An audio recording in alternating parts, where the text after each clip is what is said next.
সাইয়েদুনা ইব্রাহিম আলাইহিস সালাম কাবা নির্মাণ করতেছিলেন, পাথর এনে হযরত ইসমাঈল আলাইহিস সালাম পাথর এনে দিচ্ছিলেন ইব্রাহিম কাবা গাঁথে। এমন সময় রাস্তা দিয়ে যাচ্ছিলেন বাদশা জুলকারনাইন। ডাকতে বলেন, আপনি কে? বলে, আমি ইব্রাহিম। পরিচয় কি আপনার? বলে, আমি আল্লাহর খলিল, আল্লাহর নবী। বলে, আল্লাহকে? তোমারও স্রষ্টা, আমারও স্রষ্টা। এইখানে ঘর বাঁধেন কেন? বলে, এটা আল্লাহর ঘর। বলে, এটা আল্লাহর ঘর, আপনি আল্লাহর নবী, আল্লাহ আবার কে? বলে, আপনারও তো মালিক, আমারও মালিক। বলে, মালিক কি দেখা যায়? কয় না, তা তো দেখা যায় না। দেখা না গেলে মালিক আছে বুঝবো কেমনে? কেমনে বুঝতাম যে আল্লাহ আছে আর আপনি আল্লাহর নবী? বুঝতাম কেমনে? কি করলে আপনি মানবেন? বলে, ওই যে পাহাড়ের ভিতরে ভেড়া চড়তেছে, ওই ভেড়ারা যদি আইসে আপনার এবং আল্লাহর কালেমার সাক্ষ্য দেয়, তাহলে বুঝবো আপনি আছেন এবং আল্লাহ আছে। তো ভেড়ার দলে যদি কালেমার সাক্ষ্য দেয়, তাহলে বুঝবো আল্লাহ আছে এবং আপনি নবী। ইব্রাহিম আলাইহিস সালাম ডাক দিচ্ছে, ভেড়া। প্রিয় হাসনাবাসী, মনোযোগ দিয়ে শুনিয়া যাবেন। কুত্তার কাজ শিয়াল দেওয়া হয় না, শিয়ালের কাজ কুকুর দেওয়া হয় না।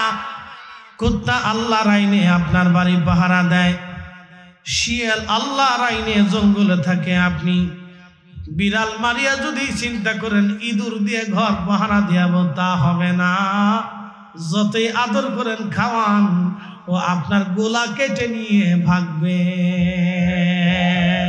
আল্লাহ বিড়ালকে দিয়ে দিছে আপনার বাড়ি, খাবার কম দেন আর বেশি দেন, আপনার বাড়ি পাহারা দিবে। আপনার কম্বল কাঁথার ভিতরে এসে আপনার কোলের মধ্যে ঘুমাবে। ও রাষ্ট্রপতিও চিনে না, প্রধান উপদেষ্টা ডাক্তার ইউনূসও চিনে না। ও সুযোগ পাইলে কম্বলের ভিতরে ঢুকবে। কি দূর আল্লাহ দিছে, তুই গর্তের ভিতরে থাকবি আর তুই মানুষের গোলার ভিতর থেকে গম টম চাল চাল শস্য মিশ্র যা আছে এটা কাটি কেটে চুরি করে ফলাবি। হাসনাবাসী, মনোযোগ দিয়ে শুনিয়া যাবেন। সাইয়েদুনা ইব্রাহিম ডাক দিছে, ভেড়ার দল আসো। সমস্ত ভেড়ার দল নবীর সামনে দাঁড়ায় গেল। আল্লাহর নবী ডাক দিলেন, ভেড়ারা রে, তোমরা আল্লাহর এবং আমি ইব্রাহিমের কালেমার সাক্ষ্য দাও। তখন ভেড়ার দল জবান খুলে যে বলতে লাগলো, লা ইলাহা ইল্লাল্লাহু ইব্রাহিম খলিলুল্লাহ। একবার জোরে বলা যাবে কি? মারহাবা। তেলের গাড়ি তেলে চলি, হাওয়ার গাড়ি হাওয়ায় উড়ে, বিনা তেলে চালাই গাড়ি নবী সুলাইমান। আমরা সেই মুসলমান, আমরা সেই মুসলমান। হাসনাবাসী, মনোযোগ দিবেন। যখন ভেড়ার দল কালেমা পড়ল, সাইয়েদুনা ইব্রাহিম বললেন, বাদশা জুলকারনাইন, দেখলে তো ভেড়ার দল কালেমার সাক্ষ্য দিলে, এবার বলো আল্লাহ আছেনি? তখনই বাদশা জুলকারনাইন ডাক দে বলল, হ্যাঁ, আমি এবার বুঝতে পারছি আল্লাহ আছে, আল্লাহ এক। কারণ ভেড়া তো কথা বলতে পারে না। দ্বিতীয় নাম্বার, ভেড়া কোথা থেকে এটা শিখেও নাই। যেহেতু ভেড়ার জবান খুলল, ভেড়ার জবান খুলে আল্লাহর তাওহীদের সাক্ষ্য দিল, অতএব বোঝা গেল আল্লাহ আছে, আল্লাহ এক, কোনো সন্দেহ নাই। একবার জোরে বলা যাবে কি? আল্লাহু আকবার। আমার দিকে তাকান, হিন্দুদের সাথে আমাদের দূরত্ব কোথায়? টাকা পয়সা নিয়ে, রাজনীতি নিয়ে না, তাদের সাথে দূরত্ব হলো বিশ্বাস নিয়ে। যার কারণে তারা আমাদের সাথে আত্মীয়তা করে না, আমরাও তাদের সাথে আত্মীয়তা করি। তাদের বিশ্বাস হলো সরস্বতী একটা দেবী, সে বিদ্যা দেয়, এই জন্য তারা সরস্বতীর পূজা দেয়। তারা মনে করে যে গণেশ একটা দেবী, এই তাদেরকে মনে হয় টাকা পয়সা কিছু দেয়, এই জন্য গণেশের পূজা করে। তারা মনে করে লক্ষ্মী একটা দেবী, লক্ষ্মীর পূজা দিলে লক্ষ্মী আমাদেরকে ঘরে এই মাল সামানা, টাকা পয়সা, অর্থনৈতিক উন্নতি দিবে। তারা ভাবে কালী একটা দেবী, সে নিরাপত্তা দিবে। এরকম এক এক দেবীর প্রার্থনা পূজা তারা করে। আমরা সব কিছুর জন্য কার কাছে চাব? আসতে হয়ে গেল না? জোরে বলবেন, কার কাছে? সব কিছুর জন্য আমাদের মালিক কয়জন? একসাথে বলেন, সব কিছুর জন্য আমাদের মালিক কয়জন? এই যে শীত আসতেছে দিছে কে? এটা বুঝবো। লা ইলাহা, একসাথে বলেন, লা ইলাহা, লা ইলাহা আশহাদু আল্লা ইলাহা ইল্লাল্লাহ ওয়াহদাহু লা শারীকা লাহু ওয়া আশহাদু আন্না মুহাম্মাদান আবদুহু ওয়া রাসূলুহু। একসাথে বলেন। তারা মনে করে এই গরু গাভীটা তাদের ভগবান বা দেবতা, এই জন্য তারা গাভীর পূজা করে, তারা গাভীর সেজদা দেয়। এটা তাদের বিশ্বাস। আর আমাদের বিশ্বাসে আমাদের রব ওই গাভী গরু তৈরি করছে আমাদের উপকারের জন্য, এবং ওটা আমরা লালন পালন করব, হালাল পদ্ধতিতে আমরা জবাই দেব, হালাল পদ্ধতিতে আমরা খাবো। কথা ঠিক আছে না ভাই? আচ্ছা আপনারা বলেন, গরুরে যদি আপনি 7 দিন খাবার না দেন, গাভীর দুধ দেবে, তাহলে গাভী কি দেবতা হতে পারে? কারণ দেব যিনি খোদা হওয়া, তিনি সৃষ্টির কাছে মুখাপেক্ষী থাকে না, সৃষ্টি খোদার কাছে মুখাপেক্ষী থাকে। কথা ঠিক কিনা? তো গাভী যদি দেবতা হয়ে থাকে, তাহলে গাভীকে আপনি খাবার না দিলে ও দুধ দেবে না। ওরে সুন্দর করে গলায় রশি দিয়ে শিকল দিয়ে বাঁধে ঘরের মধ্যে রেখে দেবেন, 1 মাস খাবার পানি কিছু দেবেন, ও শেষ। তার মানে বলো সে দেবতা হতে পারে না, সে আমাদের উপরে মুখাপেক্ষী, এই জন্য সে কোনো প্রভু হতে পারে না, সে দেবতা হতে পারে না, স্রষ্টা হতে পারে না। আল্লাহ কোরআনে বললেন, আল্লাহুস সামাদ, আমি কারো মুখাপেক্ষী না, সব আমি আল্লাহর মুখাপেক্ষী। এই জন্য আল্লাহ খুশি হয়। আল্লাহুস সামাদ, মুখাপেক্ষী না তিনি। আল্লাহ আপনার দিলের পরীক্ষা করেন যে তুমি আমার দিকে দিল রুজু কিনা। সাইয়েদনা ইব্রাহিম আলাইহিস সালাম নিজের সন্তানকে উবুর করে শোয়াইয়া হাত আর চোখগুলি বেঁধে ছুরি নিয়ে যখন বিসমিল্লাহি আল্লাহু আকবার বলে গলার উপর চালিয়ে দিচ্ছিলেন, ঠিক তখনই আল্লাহ ডাক দেখে, জিবরাইল বেহেশত থেকে দুম্বা নিয়ে আমার ইসমাইলকে সরাইয়া আমার ইব্রাহিমের ছুরির নিচে দুম্বা চালায় দাও, আমার ইব্রাহিম পরীক্ষায় বাস। আরো জোরে জোরে জোরে জোরে জোরে। প্রিয় উপস্থিতি, হাজিরিন, কথাগুলি শুনে যাবেন। বাদশা জুলকারনাইনকে সারা পৃথিবীর বাদশা আল্লাহ বানাইলেন। পৃথিবীতে একটা জাতি আছে, তার নাম ইয়াজুজ মাজুজ। এই ইয়াজুজ মাজুজ, আল্লাহু আকবার, জুলকারনাইন সফর করতে করতে ইয়াজুজের প্রাচীর সীমা পর্যন্ত চলে গেলেন। যখন সীমা পর্যন্ত চলে গেলেন, তখন পৃথিবীর উত্তর এবং দক্ষিণ কোণ, উত্তর এবং দক্ষিণ, পূর্ব এবং দক্ষিণ কোণ, পৃথিবীর পূর্ব দক্ষিণ কোণ, তার মানে বর্তমানে রাশিয়া, জাপান, উত্তর কোরিয়া থেকে শুরু করে এই পোড়া বেল্টটাই হলো ইয়াজুজ মাজুজের একটা বেল্ট। যদিও এই কর্কশ অঞ্চলের বাহিরে আর যাওয়ার কোনো সুযোগ নাই, এর ভিতরে মানুষের আর কোনো বসবাস নাই। ইয়াজুজ মাজুজ শেষ সীমানা পর্যন্ত যাওয়ার পরে লোকেরা বলল, বাদশা, এই পাহাড়ি অঞ্চল থেকে একটা জাতি আমাদের মধ্যে আসে, বিরাট বড় বড় লম্বা, তাদের চুলগুলি লাল লাল, বিকট দেহের অধিকারী, আমাদেরকে মেরে ধরে আমাদের সম্পদ পশু পাখিগুলি তারা ডাকাতি করে নিয়ে চলে যায়। আপনি আমাদের বাদশা, কোনো ব্যবস্থা আপনি আমাদের করেন। বাদশা জুলকারনাইন বলেন, হ্যাঁ, আল্লাহ আমাকে তাম দুনিয়ার বাদশা বানিয়েছে, অতএব তোমাদের নিরাপত্তার দায়িত্ব আমার। আল্লাহ রসুল বললেন, আস সুলতানু জিল্লুল্লাহি ফিল আরদ, রাজা বাদশা যারা হবে তারা জমিনে আল্লাহর পক্ষ থেকে ছায়া। আল্লাহ যেমন সবাইরে ছায়া দেয়, রাজা বাদশারা সবাইরে ওইরকম নিরাপত্তা দিবেন। আল্লাহ যেমন ধনী দরিদ্র হিন্দু মুসলমান সবাইরে খাবার দেয়, রাজা বাদশারা হিন্দু মুসলমান সব দরিদ্র নিপীড়িত মানুষের ঘরে তারা খাবার পৌঁছাবে। আর রাজা বাদশারা যদি প্রজাদের টাকা পয়সা চুরি করে নেয়, মেরে মেরে খায়, তাহলে বোঝা গেল বিরাট বড় মুশকিল। কথা বলেন ঠিক কিনা?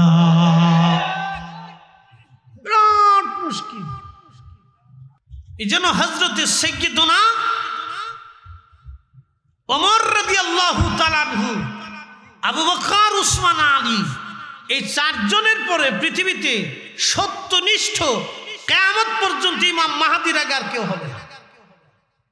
আল্লাহ রাসূল বলে দিয়ে গেছেন, আল খেলাফাতু সালাসুনা সানা, খেলাফত 30 বছর প্রতিষ্ঠিত থাকবে, এরপরে মুলকিয়াত আসবে।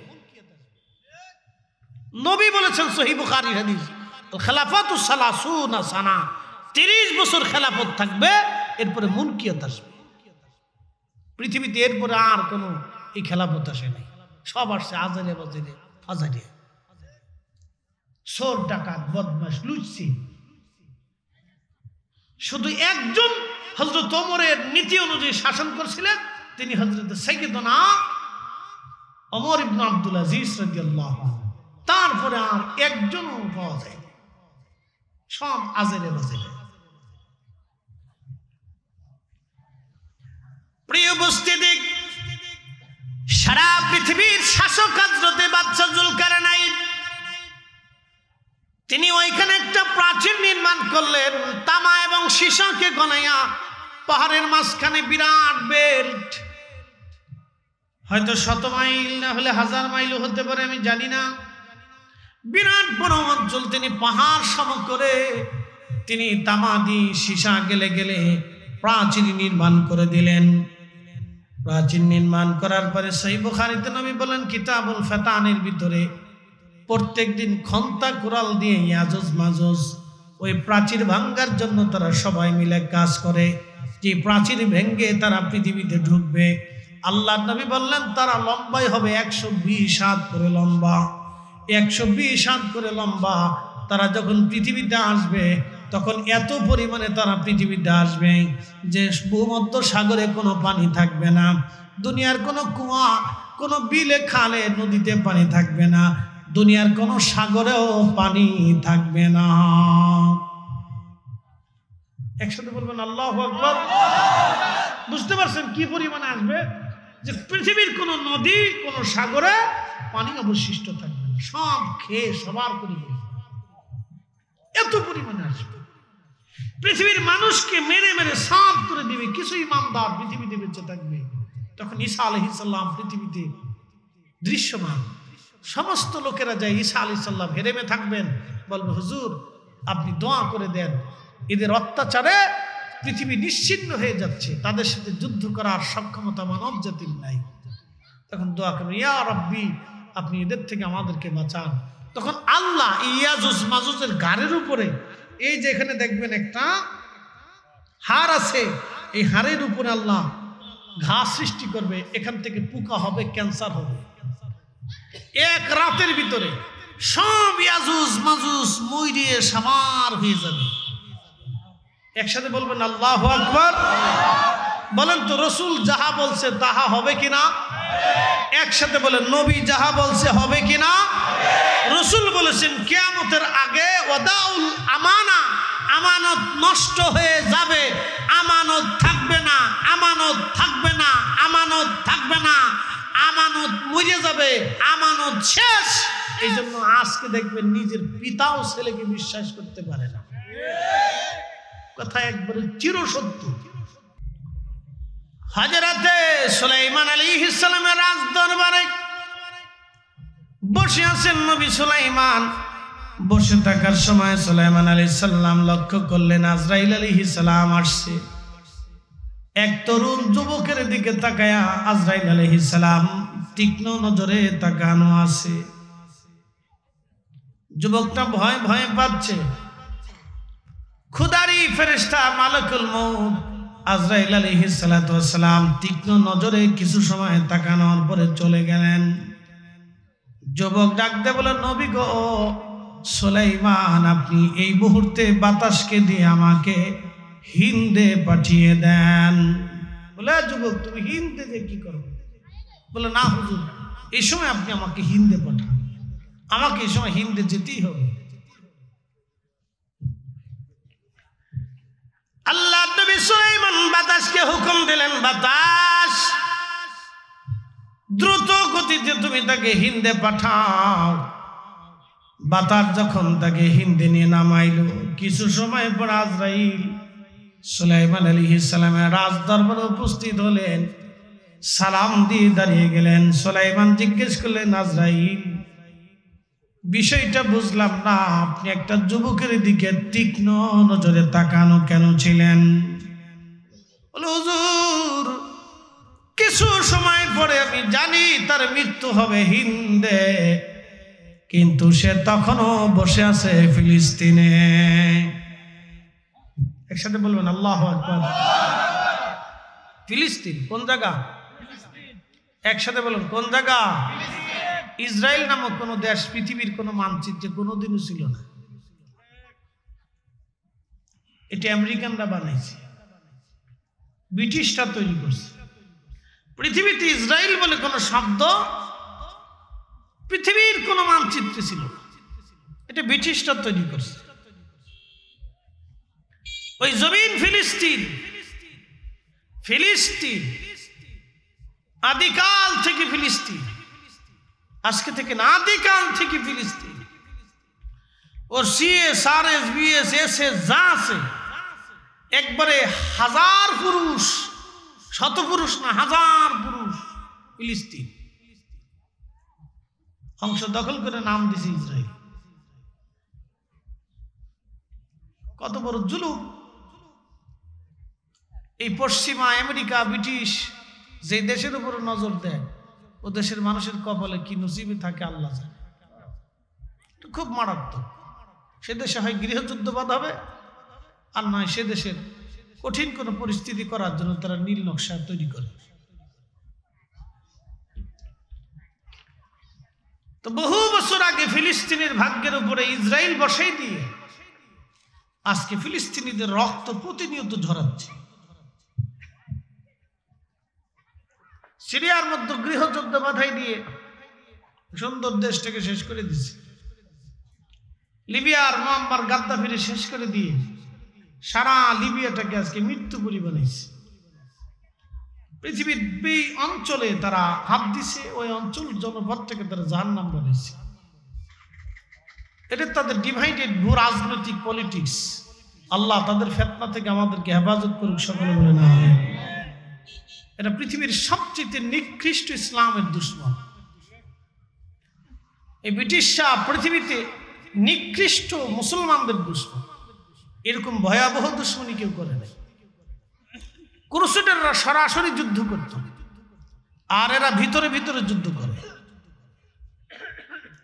ক্রুসেডাররা সরাসরি মুসলমানদের সাথে যুদ্ধ করত, আর মুসলিমরা তাদের সাথে যুদ্ধ করত। সরাসরি যুদ্ধ হতো, প্রকাশ্যে দিন ওয়াক্ত সময় নির্দিষ্ট করে। আপনারা এই গ্রাম ওই গ্রাম আগে মাঝে মধ্যে কাইজে ডাঙ্গা ঝগড়া ফাসাদ হতো, দিন তারিখ নির্দিষ্ট করে আমাদের ফরিদপুরে হতো। দিন তারিখ নির্দিষ্ট করে, টাইম নির্দিষ্ট করে মারামারি হতো, যে অমুক টাইমে সমুক দিন তোমরা নামলো, তোমরা পারলে এসো। তো দিন তারিখ নির্দিষ্ট করে সকালবেলা খাওয়া দাওয়া করে সবাই মনে করছে ঢাল কাতরা অস্ত্র শস্ত্র নিয়ে মাঠে মেদানে নেমে গেছে। এতে মানুষের ক্ষতি কম হইতো। আর হঠাৎ মারামারি, শত্রুতা, কোন রাস্তার কোন দিক দিয়ে যাবে না যাবে, দেখা গেছে বাজারে রাস্তাঘাটে আসার সময় একজনকে পাইলো, ধরে পিটিয়ে মেরে ফেলল। এটা হলো ভয়াবহ। আর দিন তারিখ নির্দিষ্ট করে আসলে একটা পরিস্থিতি তৈরি হয়, চেয়ারম্যান মেম্বার পুলিশ এটা সেটা ঝামেলা মীমাংসা করার সিস্টেম থাকে, আর এটার কোনো সিস্টেম থাকে না। তো ইসলামের জন্য ব্রিটিশরা হচ্ছে সবচেয়ে ভয়াবহ দুশমন, পশ্চিমারা। এটা মনে রাখবেন, মারাত্মক দুশ্মনেরা। এদের নির্দিষ্ট কোনো না কোনো পরিকল্পনা নিয়ে তারা আগায়। তাদের 50 বছরের পরবর্তী পরিকল্পনা নিয়ে তারা ধীরে ধীরে আগায়। তা মুসলিম নিধনের পরিকল্পনা এবং মুসলমানদের চরম ক্ষতি করার জন্য তাদের নির্দিষ্ট পরিকল্পনা থাকে। এই পরিকল্পনা নিয়ে তারা ধীরে ধীরে আগায়। এই জন্য বলছি, ইসরায়েল নামক কোন দেশ পৃথিবীতে কখনো ছিল না। এটা ফিলিস্তিন। 70,000 নবী আলাইহিস সালাম জমিনে আসছেন। এই ফিলিস্তিনিরা 70,000 নবীদের বংশধর।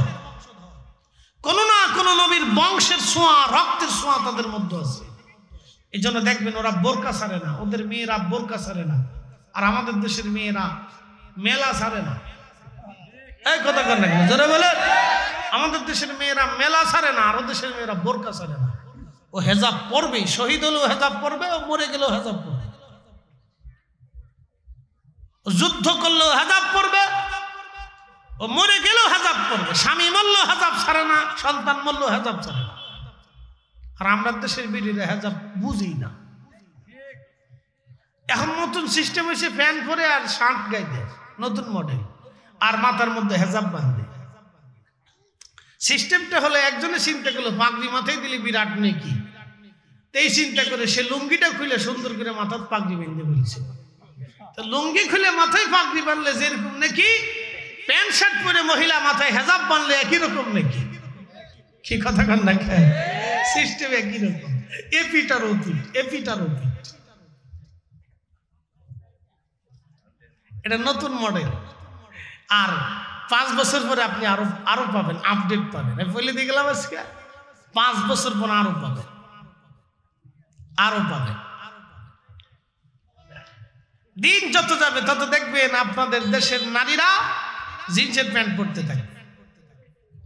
দিন যত যাবে তত জিন্স আসতে থাকবে, আপডেট হবে। আমাদের ওয়াজের জায়গা থাকবে, সোনার জায়গায় সোনার নারীরা শুনবে, কিন্তু কাজের জায়গায় কাজ তারা জিন্সের প্যান্ট পরে। বলে দিয়ে গেলাম 10 বছর পরেই বুঝবে। পরিস্থিতি খুব ভয়াবহ। কিয়ামতের আলামত চলতেছে, আলামতের সুগরা শেষ পর্যায়ে কুবরার কাছাকাছি, বেশি দিন নেই। আল্লাহ নবী বলছেন এই কঠিন ফিতনার সময় যদি তুমি আমি রাসূলের একটা সুন্নাহকে দাঁত দিয়ে কামড় দিয়ে চেপে ধরে রাখতে পারো, তাহলে আল্লাহ তোমাকে 100 শহীদের সওয়াব লিখে দেবে। আর একটু জোরে বলবেন আল্লাহু আকবার। সারা জীবন মনে রাখবেন। হযরত সুলাইমান ডেকে বলেন আজরাইল, কারণ কি? বলে হুজুর, আল্লাহর সিদ্ধান্তের মধ্যে লেখা ছিল এই যুবকটা মারা যাবে হিন্দে, কিন্তু বসে আছে তখনও ফিলিস্তিনে। আমি চিন্তায় পড়ে গেলাম কি করে এই যুবক হিন্দে যাবে, আর আমি তার জান হিন্দে কবজ করে নিব। আমি এটাও জানি আল্লাহর ফয়সালার কোনো পরিবর্তন নাই। লা তাবদীলা কালিমাতিল্লাহ, খোদার কালামের কোনো পরিবর্তন নাই। আমি এটাও জানি অবশ্যই যুবক হিন্দে যাবে, কিন্তু আপনি তারে বাতাস দিয়ে পাঠাবেন এটা আমি জানতাম না। সেই জন্য আশ্চর্য হয়ে খোদার কুদরতের দিকে তাকায় আমি আশ্চর্য হয়ে তার যুবকের দিকে তাকায় রইলাম। সে এখনো ফিলিস্তিনে বসা, অথচ কিছু সময় পরে আমি তাকে হিন্দে জান কবজ করব। আপনি বাতাস দিয়ে তাকে হিন্দে পাঠানোর পরে তার জান কবজ করে আমি আল্লাহর দরবারে পৌঁছাই দিয়ে আমি আপনার দরবারে এসেছি। একসাথে জোরে বলা যাবে কি আল্লাহু আকবার। মৃত্যু যেখানে আপনার আমার আছে ওখানে আপনাকে যেতেই হবে। আবার বলি, মৃত্যু যেখানে আপনার আমার আছে যে কোনো মাধ্যম দিয়ে সেখানে আপনাকে আমাকে যেতেই হবে, কোনো পরিবর্তন নাই। সেখানে যেতেই হবে, যে কোনো মাধ্যম দিয়ে আল্লাহ আপনাকে সেখানে নিবেই, এবং ওই টাইম মতো আপনার আমার মৃত্যু হবেই, ঠেকানোর কোনো রাস্তা নেই। ওমা তাদরি নাফসুন বিআইয়ি আরদিন তামুত, মানুষ জানে না কখন, কোন জায়গা, কোন হালতে, কোন অবস্থায় সে মৃত্যুবরণ করবে। চিরসত্য, চিরসত্য। আপনার এই মাথা থেকে পা পর্যন্ত 3500 রোগ আছে। একটা রোগ আপনার শরীরে বাসা বেঁধে থাকবেই। আবার বলি, আপনি যত এক্সারসাইজ করেন, যত পুষ্টিজনিত খাবারই খান, যত নিয়মতান্ত্রিক আপনি চলেন, আপনার বডিতে যে কোনো একটা রোগ বাসা সবসময় বেঁধে থাকবে। ওই রোগ আপনাকে ধীরে ধীরে ধীরে ধীরে দুর্বল করবেই।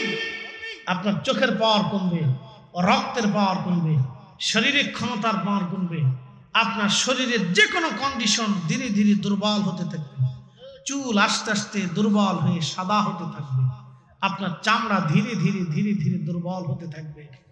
20 বছর আগে আমার চামড়ার, 20 বছর পরে আমার চামড়ার ভিতরে রাত দিন তফাৎ।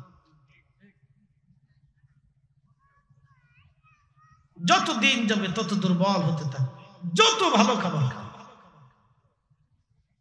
ফয়সালা কি আমাদের না আল্লাহ? একসাথে বলেন, আমাদের না আল্লাহ?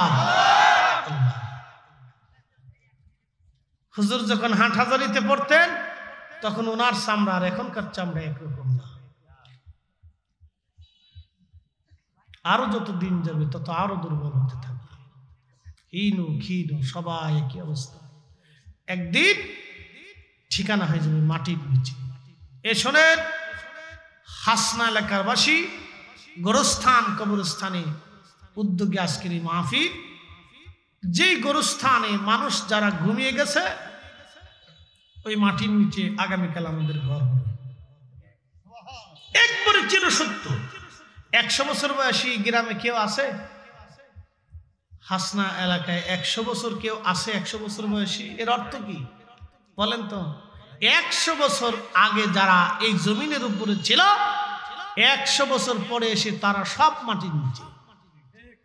ঠিক 100 বছর পরে আমরা এখানে যারা আছি সব মাটির নিচে। একসাথে বলবেন আল্লাহু আকবার। ফয়সালা কার? একবারে চিরসত্য। কিন্তু 100 বছর পরে মাহফিল হবে, 100 বছর পরে আজান হবে, 100 বছর পরে মসজিদ থাকবে, 100 বছর পরে কোরআনও থাকবে, 100 বছর পরে কালেমাও থাকবে, 100 বছর পরে সেজদাও হবে, 100 বছর পরে শ্রোতাও হবে, 100 বছর পরে বক্তাও আসবে, কিন্তু আমরা কেউ নেই। যদি এই কথা কেউ বুঝে তাহলে দুনিয়া নিয়ে পানাপাড়ি, মারামারি, কারাকারি, লাতালাতি, গিলিগিলি, ঘুষাঘুষি, সুদের কারবার, ঘুষের কারবার, আকাম্যা আকাম্যা অকাম্যা, আজারে বাজারে কিচ্ছু করবে না। কথা ঠিক কিনা? কিন্তু বুঝে কখন জানেন? যখন হাতে লাঠি চলে আসে তখন আহা কি করছিলাম, আহা কি করছিলাম, আহা কি করছিলাম, তখন বুঝে। এই বুঝতেই যদি যৌবনে বুঝে তাহলে সে শ্রেষ্ঠ মানুষ। নবী বলেছেন তার ঠিকানা হয়ে যাবে আরশে মুআল্লার নিচে, আল্লাহ থেকে হাসরের ময়দানে জায়গা বরাদ্দ করে দিবে। একসাথে বলবেন আল্লাহু আকবার। যদি 75 বছর বয়সে, 60 বছর বয়সে যখন হাতে লাঠি আসে তখন যেটা বুঝে, যদি 20 বছর বয়সে এটা বুঝতো তাহলে তার ঠিকানা হবে আরশে মুআল্লার নিচে।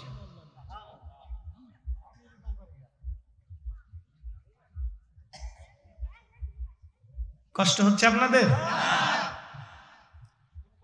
আমরা ফিরে যাব কার কাছে? একসাথে বলেন, কার কাছে? আল্লাহর কাছে।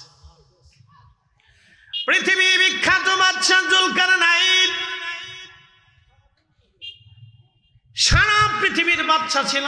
কেউ কেউ বলেছেন 1000 বছর পৃথিবীতে বেঁচে ছিলেন, কোন কোন বর্ণনা আসছে 1000 বছর পৃথিবীতে বেঁচে ছিলেন তিনি। নমরুদের পরে সারা পৃথিবীতে বাদশাহী তিনি। নমরুদের পরে তিনি তামাম দুনিয়ার বাদশাহ। জুলকারনাইন হেরেমের পাশ দিয়ে যাচ্ছিলেন, তখন সাইয়্যিদুনা ইব্রাহিম আলাইহিস সালাতু ওয়াস সালাম কাবা শরীফ নির্মাণ করতেছিলেন। কাবা শরীফ নির্মাণ করার সময় সাইয়্যিদুনা হযরত ইসমাঈল আলাইহিস সালাম কাবা ঘর নির্মাণ করার জন্য পাথর আনতেছিলেন। জাবাল আবু কুবাইস পাহাড় থেকে পাথর টেনে টেনে এনে পাথর কেটে কেটে সুন্দর করে কাবা নির্মাণ হচ্ছিল। ছেলে আর পুত্র, ছেলে আর বাবা দুইজনে মিলে আল্লাহর ঘর কাবা শরীফ নির্মাণ করতেছিলেন। আল্লাহর দেওয়া সীমানাকে নির্ধারণ করে সাইয়্যিদুনা ইব্রাহিম আলাইহিস সালাম কাবা শরীফ নির্মাণ করেন। ইন্না আউওয়ালা বাইতিন উদিআ লিন-নাসি লাল্লাযী বিবাক্কাতা মুবারাক হুদাল লিল আলামিন, হুদাল লিল আলামিন।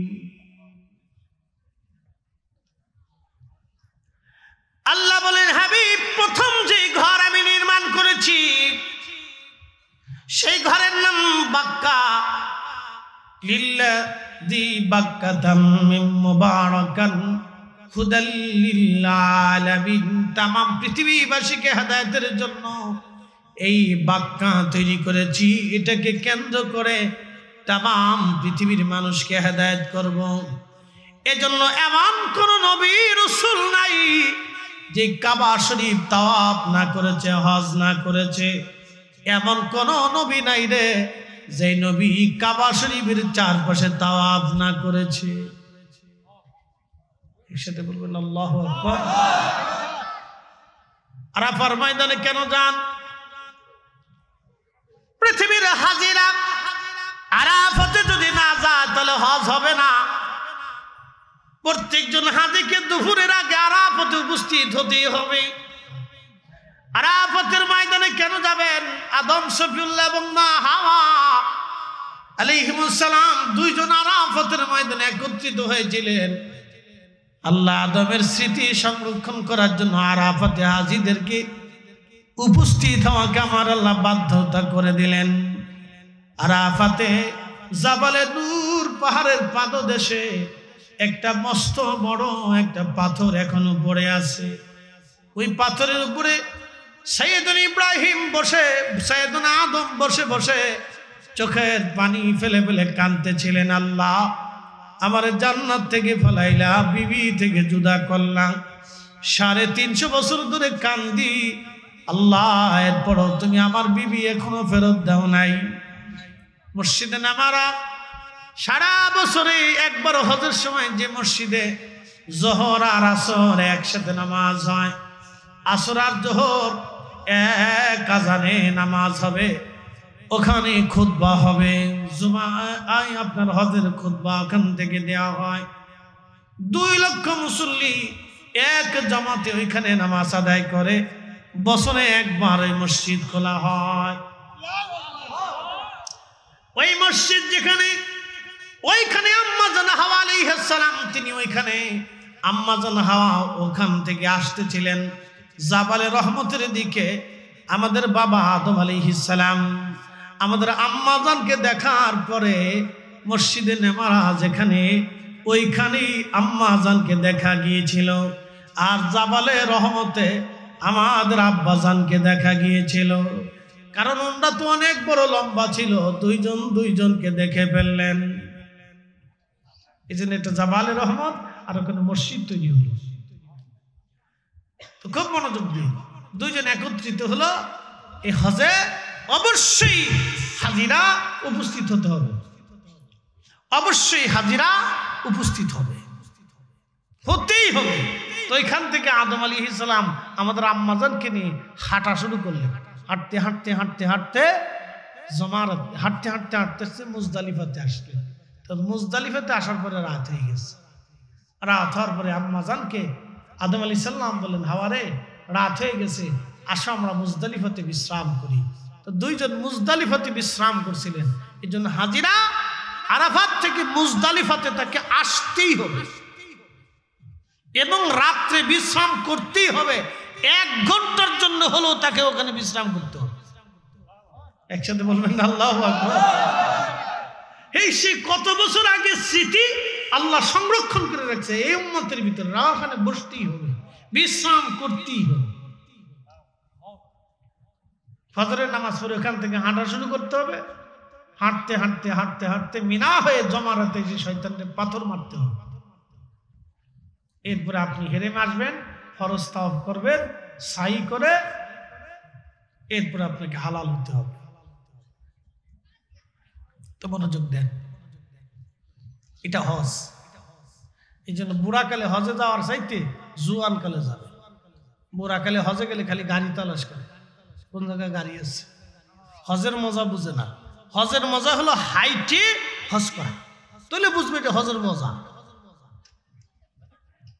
হুইলচেয়ারে চড়ে আর একজনের ধাক্কা লইয়া গাড়িতে চড়ে আরামে বসে হজ, এটা হজ কি হজ? এটা পিকনিকের মতো মনে হয়। আমাদের দেশে তো হাজির কোনো হাজির শেষ নাই। সুইদে হাজি, ঘুষে হাজি, আকামে হাজি, বহুত হাজি আছে। এই কথা কর না কেন? বহুত সুইদে হাজি আছে, ঘুষে হাজি। ঘুষে হাজি বুঝছেন? সারা বছর ঘুষ খাওয়া হাজি আর কি, এটার নাম দিচ্ছি ঘুষে হাজি। আর আছে সুদে হাজির। এই রে বাপরে বাপ, সুদের টুইন টাওয়ারে কোলর টাওয়ারে যায় থাকে। বাপরে বাপ কি মজা।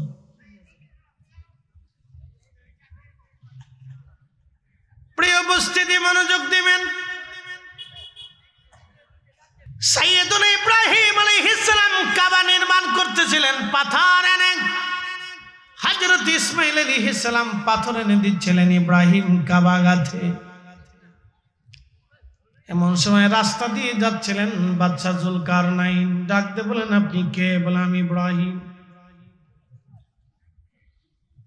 পরিচয় কি আপনার? বলে, আমি আল্লাহর খলিল, আল্লাহর নবী। বলে, আল্লাহকে? তোমারও স্রষ্টা, আমারও স্রষ্টা। এইখানে ঘর বাঁধেন কেন? বলে, এটা আল্লাহর ঘর। বলে, এটা আল্লাহর ঘর, আপনি আল্লাহর নবী, আল্লাহ আবার কে? বলে, আপনারও তো মালিক, আমারও মালিক। বলে, মালিক কি দেখা যায়? কয় না, তা তো দেখা যায় না। দেখা না গেলে মালিক আছে বুঝবো কেমনে? প্রশ্ন সুন্দর। আল্লাহ আছে বুঝবো কেমনে? কেমনে বুঝতাম যে আল্লাহ আছে আর আপনি আল্লাহর নবী? বুঝতাম কেমনে? কি করলে আপনি মানবেন? বলে, ওই যে পাহাড়ের ভিতরে ভেড়া চড়তেছে, ওই ভেড়ারা যদি আইসে আপনার এবং আল্লাহর কালেমার সাক্ষ্য দেয়, তাহলে বুঝবো আপনি আছেন এবং আল্লাহ আছে। একসাথে জোরে বলেন আল্লাহু আকবার। কথা বলবে কিসে? বেড়া বেড়া বেড়া বেড়ায় কথা কয়নি? আপনাদের দেশে ছাগলে কথা বলেনি? গল্প টল্প করে না, কোনো সুযোগ নেই। পাইলে যদি একবার ছাগল সাইডে দেন তো মোটামুটি আর রক্ষা নাই, সামনে যা পাবে তাই খাবে। কথায় বলে, পাগলে কি না খায় আর ছাগলে কি না খায়। ও পাইলে মোটামুটি খুব সাবান চাবাব, ধীরে ধীরে খায়, ধীরে ধীরে খায়। গরুর মতো একসাথে বেশি করে খায় না, ধীরে ধীরে খায়, কিন্তু খাইলে আর রাহে না, শেষ করেই ফেলায়। ছাগল ছাগল তো ভেড়ার দলে যদি কালেমার সাক্ষ্য দেয় তাহলে বুঝবো আল্লাহ আছে এবং আপনি নবী। ইব্রাহিম আলাইহিস সালাম ডাক দিচ্ছে, ভেড়া এদিকে এসো। আচ্ছা বলেন তো, ভেড়া কার আয়ত্তে? না, জোরে বলেন। কুত্তা কার আয়ত্তে? শিয়াল কার আয়ত্তে? আচ্ছা, কুত্তা বাদ দিয়ে চিন্তা করলেন, হাসনা গ্রামবাসী যারা আছেন চিন্তা করলেন, আমরা কুত্তা পালন না, শিয়াল পালন। তো কুত্তা দেশতে তারাই দিয়ে সব শিয়াল ধরেই নিয়ে প্রত্যেক দিন সকালবেলা 2টা রুটি, 1টা ডিম ভাজি, দুপুরবেলা হাঁসের গোস্ত, গরুর গোস্ত দিয়ে ভাত, রাত্রিবেলা এই মুরগার গোস্ত দিয়ে আর রুটি বানিয়ে ফেরাই টেরাই করে খুব ভালো করে হাঁস শিয়ালের খাবার। আর ওর বিছনার জন্য আপনি দিয়ে দিচ্ছেন সুন্দর করে কম্বল, জাজিম টাজিম পাইতে দিয়ে দিচ্ছেন।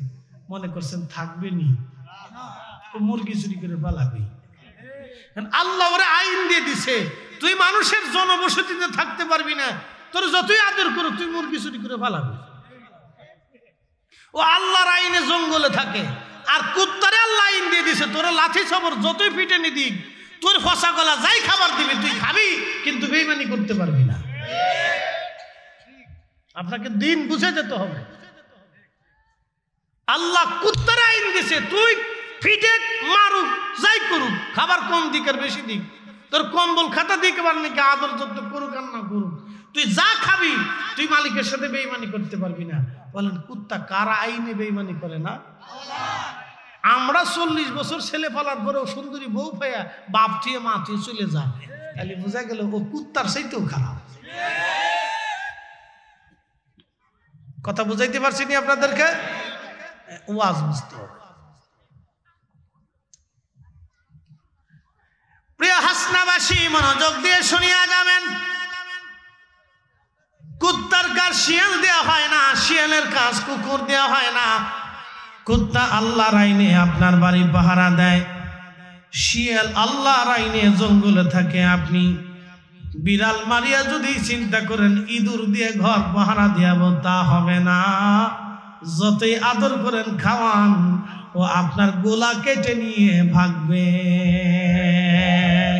আল্লাহ বিড়ালকে দিয়ে দিছে আপনার বাড়ি, খাবার কম দেন আর বেশি দেন, আপনার বাড়ি পাহারা দিবে, আপনার কম্বল কাঁথার ভিতরে এসে আপনার কোলের মধ্যে ঘুমাবে। ও রাষ্ট্রপতিও চিনে না, প্রধান উপদেষ্টা ডাক্তার ইউনূসও চিনে না। ও সুযোগ পালি কম্বলের ভিতরে ঢুকবে। প্রধান সেনাপতি চিনে না, ঢুকলে আয়া চুপ করিয়ে আপনার কোলের ভিতরে শুয়ে থাকবে। কারাইনে জীবনে কোনোদিন দেখছেন কোন ইন্দুরে আপনার কোলের ভিতরে ঘুমাইছে? না না, জীবন হইতো না। তো কি ইঁদুররা আল্লাহ দিছে, তুই গর্তের ভিতরে থাকবি আর তুই মানুষের গোলার ভিতর থেকে গম টম চাল চাল শস্য মিশ্র যা আছে এটা কাটি কেটে চুরি করে ফলাবি। সমস্ত মখলুক আল্লাহর আইন মানে, উইদাউট ইনসাফ। শুধু মানুষ আল্লাহটা মানে না, 100% কেউ মানে না। কি কথা কর না কেন? মানে নেই? না না, মানে না, 100% কেউ মানে না। যারা মানে সে শাহজালাল হয়ে ঘুমাই গেছে, যে মানছে সে খাজা মাইনুদ্দিন চিশতি আজমিরি হয়ে ঘুমাই গেছে, যে মানছে সে মুজাদ্দিদ আল ফেসানি সেরি হিন্দি হয়ে ঘুমাই গেছে। কি কথা কর না কেন? আর যে মানে নাই সে ফেরাউন হামান কামান এগুলি হয়ে কবরে চলে গেছে। বুঝে যাবে, মানলেই কাজে দেবে, না মানলে কাজে দেবে না। হাসনাবাসী মনোযোগ দিয়ে শুনিয়া যাবেন। সাইয়েদুল ইব্রাহিম ডাক দিছে, ভেড়ার দল আসো। সমস্ত ভেড়ার দল নবীর সামনে দাঁড়ায় গেল। আল্লাহর নবী ডাক দিলেন, ভেড়ারা রে, তোমরা আল্লাহর এবং আমি ইব্রাহিমের কালেমার সাক্ষ্য দাও। তখন ভেড়ার দল জবান খুলে যে বলতে লাগলো, লা ইলাহা ইল্লাল্লাহু ইব্রাহিম খলিলুল্লাহ। একবার জোরে বলা যাবে কি? মারহাবা।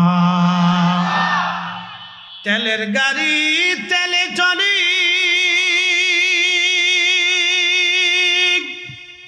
হাওয়ার গাড়ি হাওয়ায় উড়ে, বিনা তেলে চালায় গাড়ি নবী সুলাইমান।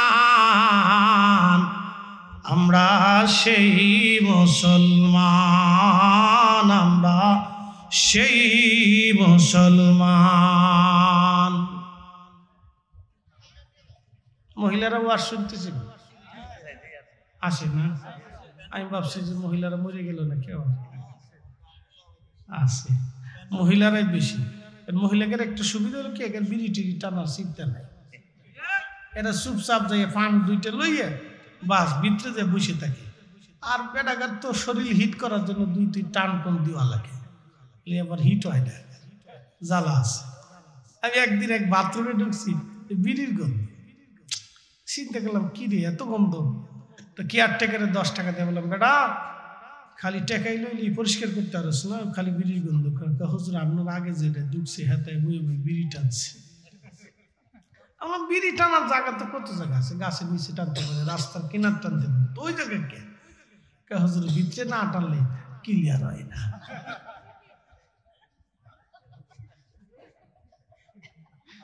হে কি বিড়ি রে ধরছে না বিড়ি হেরে ধরছে? বিড়ি তারে ধরে ফেলছে। বিড়ি কায় তোমার ছাড়তাম না, কাঁঠালের আটা, বিড়িতে তো কাঁঠালের আটা। হ্যাঁ তারে বিড়ি ধরছে, এমন ধরা ধরছে, বিড়ি ছাড়তেছে না, বাথরুম পর্যন্ত।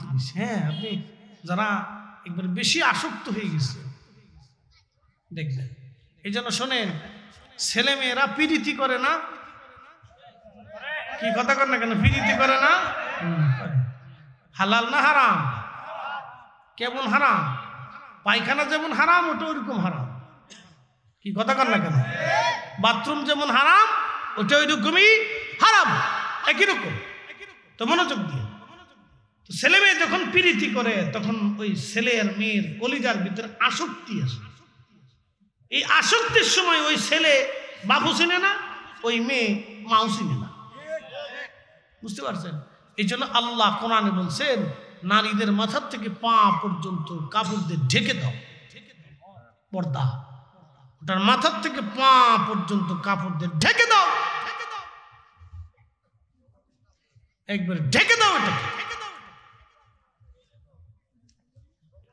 হাসনাবাসী মনোযোগ দিবেন। যখন ভেড়ার দল কালেমা পড়ল, সাইয়েদুন ইব্রাহিম বললেন, বাচ্চা জুলকারনাইন, দেখলে তো ভেড়ার দল কালেমার সাক্ষ্য দিলে, এবার বলো আল্লাহ সেনি। তখনই বাচ্চা জুলকারনাইন ডাক দে বলল, হ্যাঁ আমি এবার বুঝতে পারছি আল্লাহ আছে, আল্লাহ এক। কারণ ভেড়া তো কথা বলতে পারে না, দ্বিতীয় নাম্বার ভেড়া কোথাও থেকে এটা শিখেও নাই। যেহেতু ভেড়ার জবান খুললো, ভেড়ার জবান খুলে আল্লাহর তাওহীদের সাক্ষ্য দিল, অতএব বোঝা গেল আল্লাহ আছে, আল্লাহ এক, কোনো সন্দেহ নাই। একবার জোরে বলা যাবে কি আল্লাহু আকবার। আমার দিকে তাকান, হিন্দুদের সাথে আমাদের দূরত্ব কোথায়? টাকা পয়সা নিয়ে, রাজনীতি নিয়ে না, তাদের সাথে দূরত্ব হলো বিশ্বাস নিয়ে। যার কারণে তারা আমাদের সাথে আত্মীয়তা করে না, আমরাও তাদের সাথে আত্মীয়তা করি। তাদের বিশ্বাস হলো সরস্বতী একটা দেবী, সে বিদ্যা দেয়, এই জন্য তারা সরস্বতীর পূজা দেয়।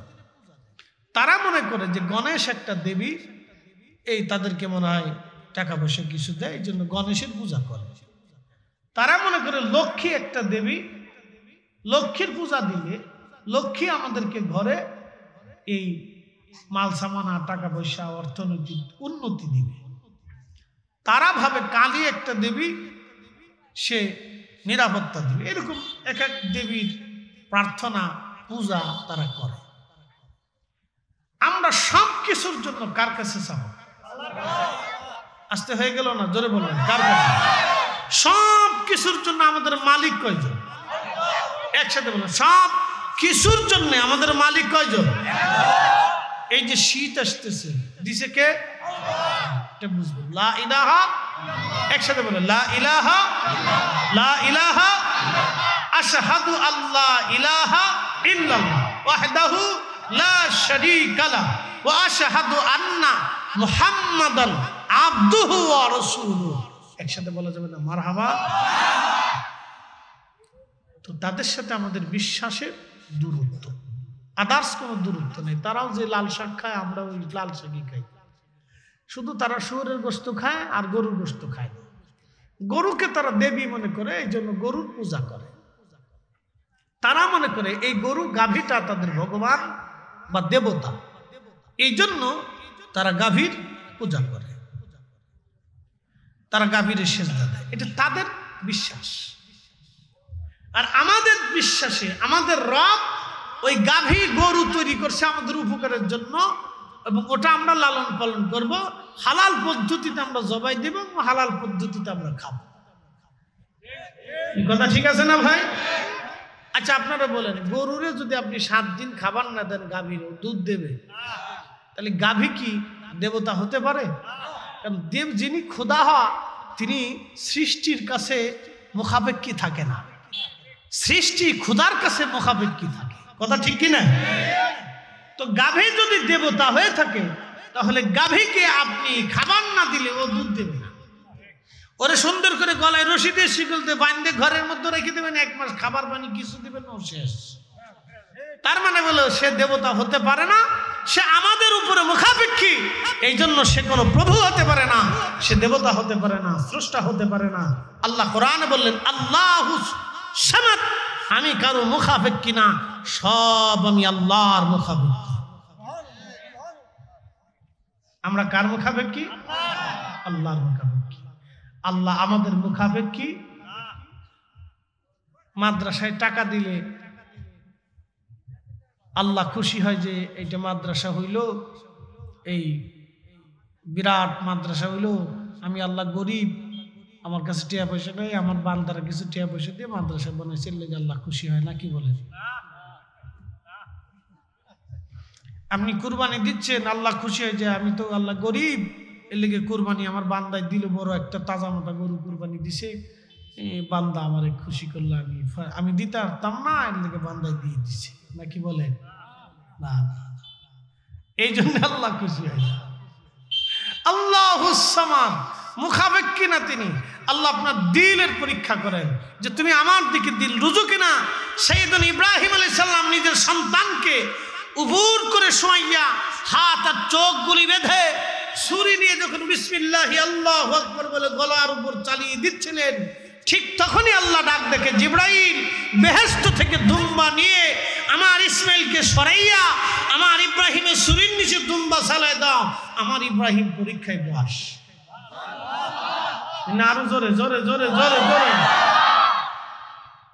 ইব্রাহিম আলাইহিস সালামের দিল পরীক্ষা করছেন আল্লাহ, দেখি আমার খলিল আমারে ভালোবাসে কিনা। তা আল্লাহ দেখে না ভালোবাসে, এর লেগে কুরবানি দিতে গেছে।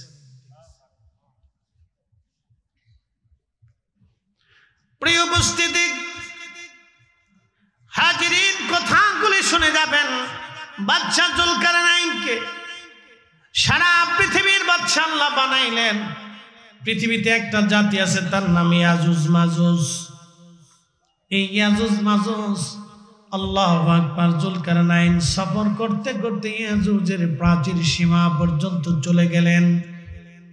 যখন সীমা পর্যন্ত চলে গেলেন, তখন পৃথিবীর উত্তর এবং দক্ষিণ কোণ, উত্তর এবং দক্ষিণ, পূর্ব এবং দক্ষিণ কোণ, পৃথিবীর পূর্ব দক্ষিণ কোণ, তার মানে বর্তমানে রাশিয়া, জাপান, উত্তর কোরিয়া থেকে শুরু করে এই পোড়া বেলটা, এই বেলটাই হলো ইয়াজুজ মাজুজের একটা বেল্ট।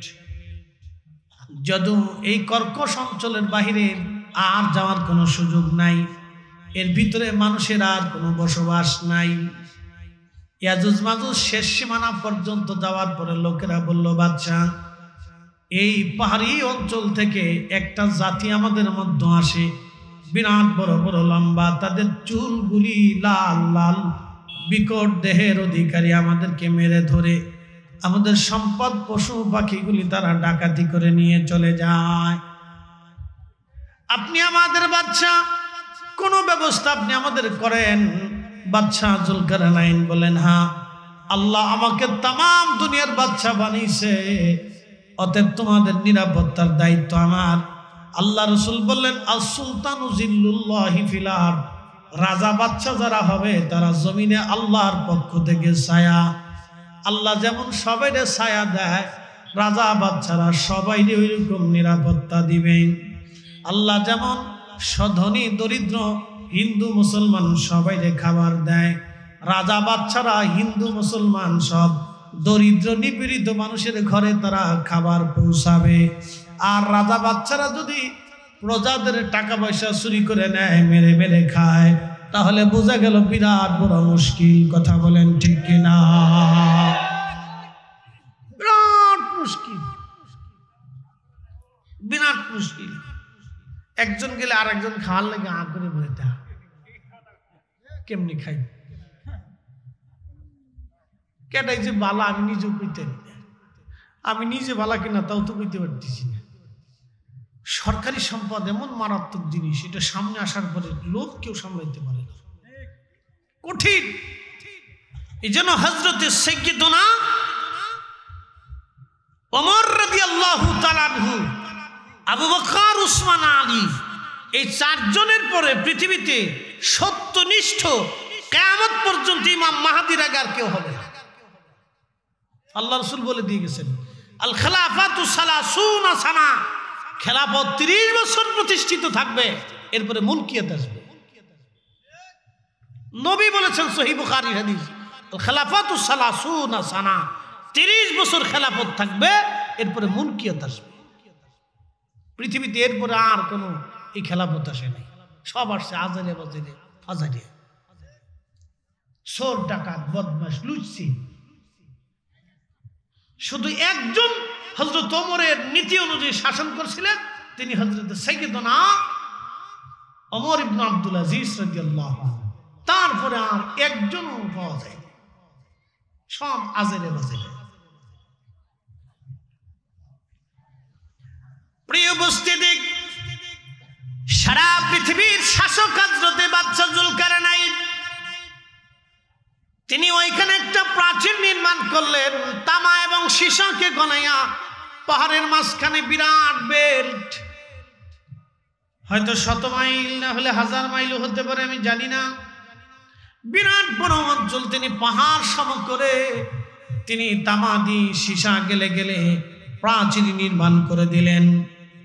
প্রাচীর নির্মাণ করার পরে সহিহ বুখারীতে নবী বলেন কিতাবুল ফাতানের ভিতরে প্রত্যেকদিন খন্তা কুড়াল দিয়ে ইয়াজুজ মাজুজ ওই প্রাচীর ভাঙ্গার জন্য তারা সবাই মিলে কাজ করে, যে প্রাচীর ভেঙ্গে তারা পৃথিবীতে ঢুকবে। আল্লাহর নবী বললেন তারা লম্বাই হবে 120 হাত করে লম্বা, 120 হাত করে লম্বা। তারা যখন পৃথিবীতে আসবে তখন এত পরিমাণে তারা পৃথিবীতে আসবে যে ভূমধ্য সাগরে কোনো পানি থাকবে না, দুনিয়ার কোনো কুয়া, কোনো বিলে খালে নদীতে পানি থাকবে না, দুনিয়ার কোনো সাগরেও পানি থাকবে না। একসাথে বলবেন আল্লাহু আকবার। বুঝতে পারছেন কি পরিমাণে আসবে? যে পৃথিবীর কোনো নদী, কোনো সাগরে পানি অবশিষ্ট থাকবে না, সব খেয়ে সবার করে এত পরিমাণে আসবে। পৃথিবীর মানুষকে মেরে মেরে সাফ করে দিবে, কিছু ইমানদার পৃথিবীতে বেঁচে থাকবে।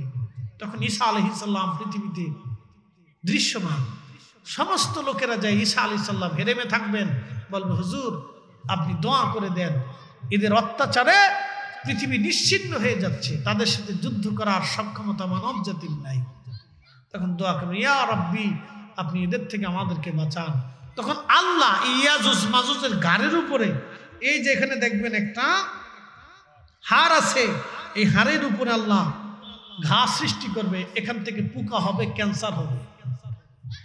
এক রাতের ভিতরে সব ইয়াজুজ মাজুজ মইরিয়ে সামার হয়ে যাবে। একসাথে বলবেন আল্লাহু আকবার। বলেন তো রসুল যাহা বলছে তাহা হবে কিনা? একসাথে বলেন নবী যাহা বলছে হবে কিনা?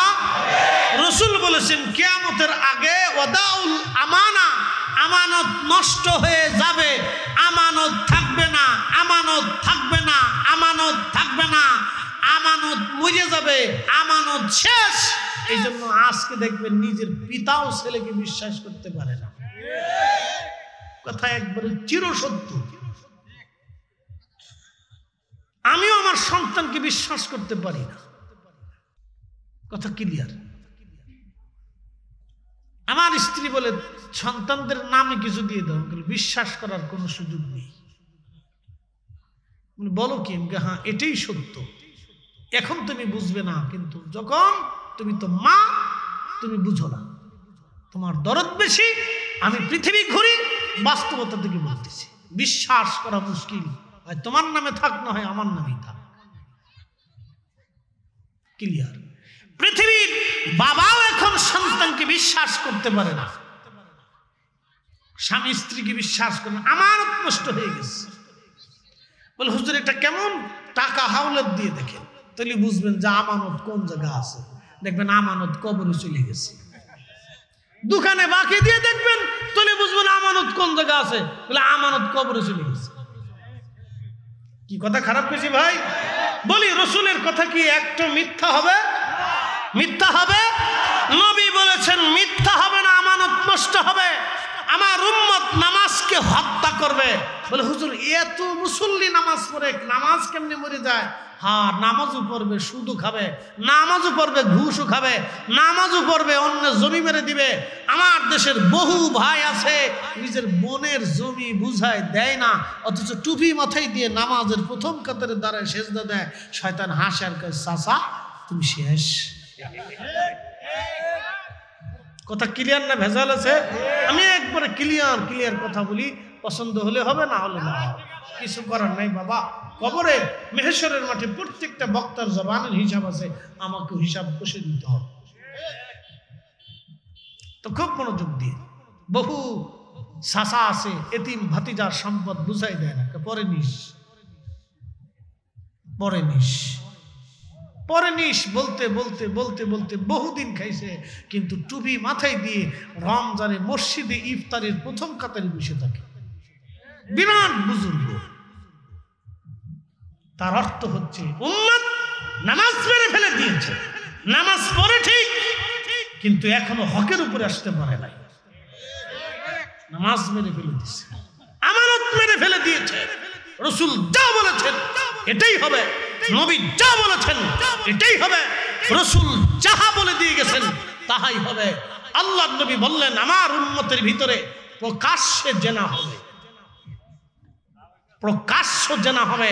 বিশ্বাস যদি না করেন, ঢাকা শহরের পাকিস্তানের কোন এক শিল্পী আসলো, নাম টাম জানি না, জীবনে তার কোনোদিন গান টান শুনছিও না আমি, শুনলাম লক্ষ লক্ষ নারী পুরুষ ঢাকা স্টেডিয়াম মাঠে। এটা আর বাকিটা আমি বললাম না। কুত্তা যেমন কাতি মাসে মানব জমিন চিনে না, ঝোর জঙ্গল বুঝে না, ও জনপদ বুঝে না, ঠিক ঢাকা স্টেডিয়ামে সেম একই কোয়ালিটি হলো। একজন গায়ক এসে গান গাইল, আর আমার দেশের লক্ষ লক্ষ যুবক যুবতী সেই গানের সাথে তালে তালে তালে তালে তালে তালে তারা হাতের জানা, চোখের জানা, এই শুধু এই পায়ের জানা, শরীরের জানা করে ফেললো। লক্ষ লক্ষ যুবক জানায় নিজের শরীরকে বাঁচিয়ে দিল। আহা, একটা কথা বলার কেউ নাই, রাসূল যা বলেছে এটাই ঠিক। কথা বলেন ঠিক কিনা? একটা কথা মিথ্যা হবে।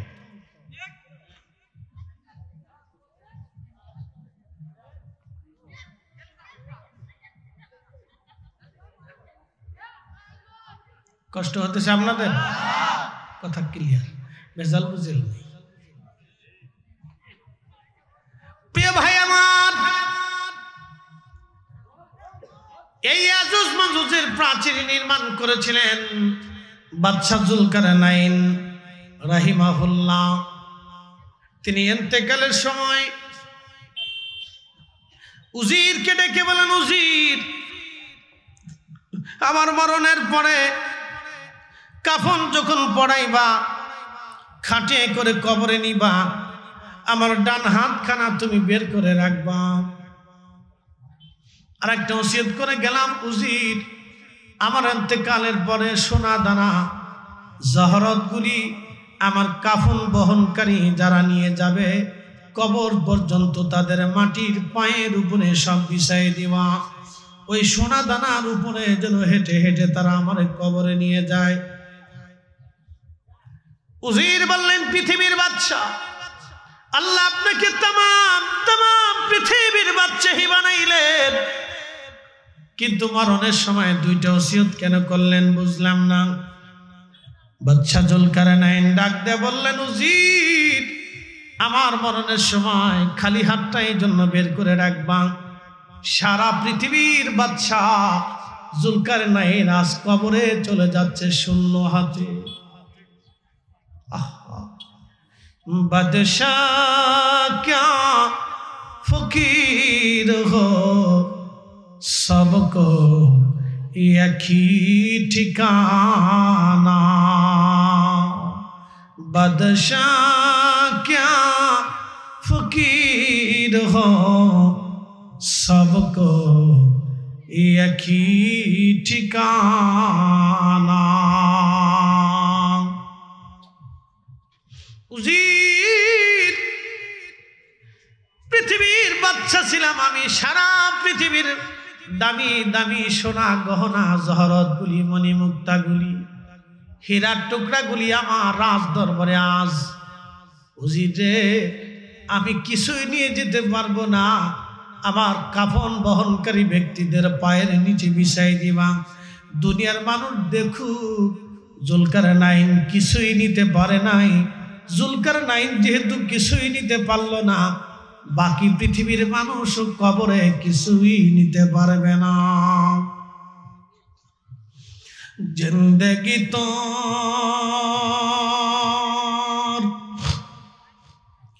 যায় রে ফাঁকি দিয়া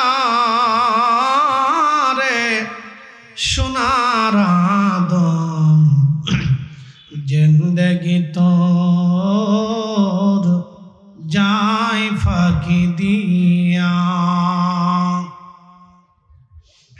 ও আদম রে, পাক ধরিয়া গেছে দাড়ি, দন্তবাসে গোটা চারি, সমন জারি গিয়াছে করিয়া রে সোনার আদম, जिंदगी तोर जाए फाके दिया अल्लाहुम्मा सल्ले अला मौलाना मुहम्मद आली सय्यदना।